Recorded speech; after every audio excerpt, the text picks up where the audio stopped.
Bienvenue chez UltraSecure, votre partenaire sécurité. L'alimentation va déterminer les étapes d'installation de la platine Ultracom 2. Alimentation sur pile, câblée à un transformateur en option ou câblée à votre portail électrique. Pour une alimentation sur portail électrique, assurez-vous dans un premier temps que le portail est alimenté en 12-24 volts DC. Pour installer la platine Ultracom 2, munissez-vous des chevilles et des vis fournies ou utilisez les vôtres selon votre support en s'assurant de leur taille. Faites des repères sur votre mur en prenant les orifices de la visière comme patron. Percez le mur à l'aide d'une mèche correspondant au diamètre des chevilles utilisées, puis insérez les chevilles dans les trous. Munissez-vous de deux câbles électriques 2x0,5 ou 2x0,75 mm² en ayant prévu un peu plus que la longueur qu'il vous faut. L'un servira à l'alimentation, l'autre à l'ouverture du portail. Passez les câbles par le mur si possible et l'orifice central de la visière prévu à cet effet. Renouvelez l'opération avec le câble de l'antenne si vous avez opté pour une antenne déportée. Installez votre visière au mur en utilisant les vis fournies ou adaptées à la surface d'installation.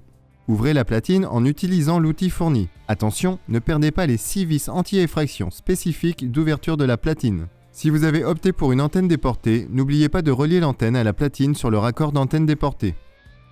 Pour le fonctionnement avec l'antenne déportée, n'oubliez pas de placer le sélecteur sur EXT. Vous pouvez, si vous le souhaitez, insérer les piles qui prendront le relais en cas de panne de courant.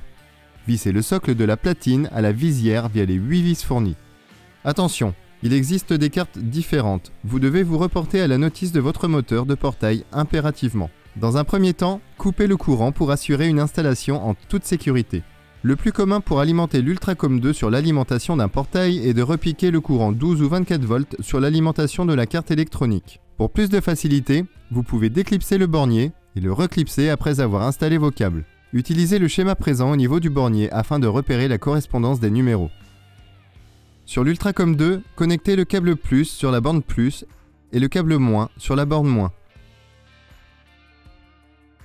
Dans cet exemple, connectez ensuite le câble plus sur la borne plus et le câble moins sur la borne moins sur la carte du moteur.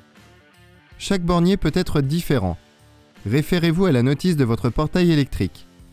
Dans certains cas, une borne de sortie 12 ou 24 volts existe sur la carte. Vous pouvez brancher les câbles directement dessus, plus et moins, pour y connecter votre interphone. Ouverture portail. Chaque constructeur indique des abréviations différentes. Il suffit de repérer dans la notice celle qui déclenche l'ouverture du portail. Dans cet exemple, après avoir dénudé le bout des câbles, choisissez une couleur de câble et raccordez-le sur la borne NO de l'Ultracom 2.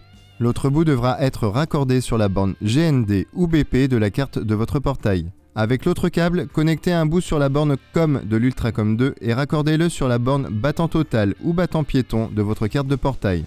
Vissez finalement la platine sur son socle grâce à l'outil fourni. Voilà, votre platine est installée. Merci pour votre confiance. À bientôt chez UltraSecure.